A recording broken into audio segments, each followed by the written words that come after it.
সুপ্রিয় দর্শক, আজকে আমরা আপনাদের সাথে আলোচনা করব আমন মৌসুমের উচ্চ ফলনশীল জাত বিধান 103 এর চাষাবাদ পদ্ধতি সম্পর্কে। তো চলুন আমরা জেনে নেওয়া যাক বিধান 103 এর চাষাবাদ সম্পর্কে। প্রথমে আমরা জানব জাত পরিচিতি। বিধান 103 আমন মৌসুমের একটি জাত। বাংলাদেশ ধান গবেষণা ইনস্টিটিউট কর্তৃক উদ্ভাবিত একটি জাত। বিধান 103 জাতটি 2018 সালে বাংলাদেশের বিভিন্ন এলাকায় কৃষকের মাঠে পরীক্ষা করা হয়। এরপর 2021 সালে পরীক্ষা সম্পন্ন করা হয়।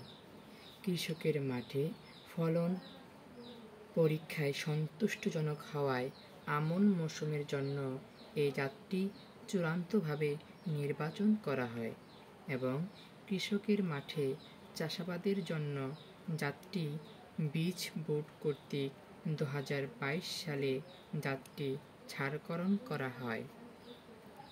এই জাতের বিশেষ বৈশিষ্ট্য: পূর্ণবয়স্ক গাছের গড় উচ্চতা 125 সেন্টিমিটার, ডিগ পাতা খাড়া এবং পাকার সময় কাণ্ড ও পাতার রং সবুজ থাকে।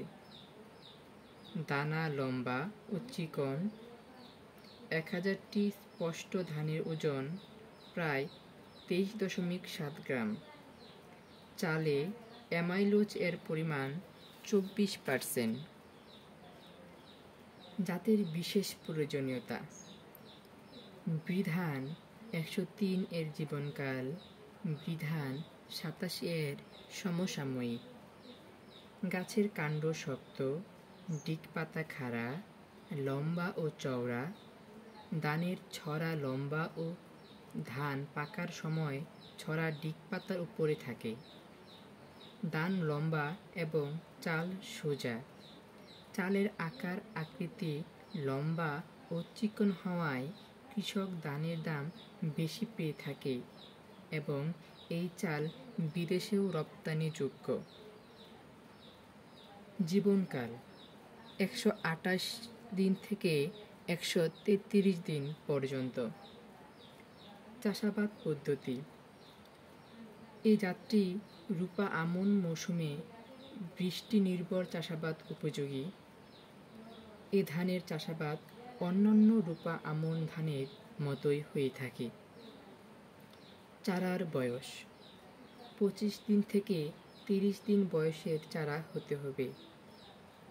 চারার সংখ্যা: প্রতি গুছায় 2 থেকে 3টি সতেজ এবং সুস্থ চারা রোপণ করতে হবে।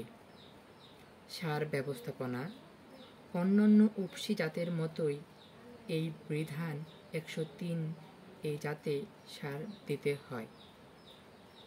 রোগবালাই: অন্যান্য জাতের চেয়ে বিধান 103-এ রোগ কম হয়ে থাকে, তবে রোগবালাই ও পোকামাকড়ের আক্রমণ দেখা দিলে সমন্বিত বালাই দমন ব্যবস্থাপনা ব্যবহার করা উচিত।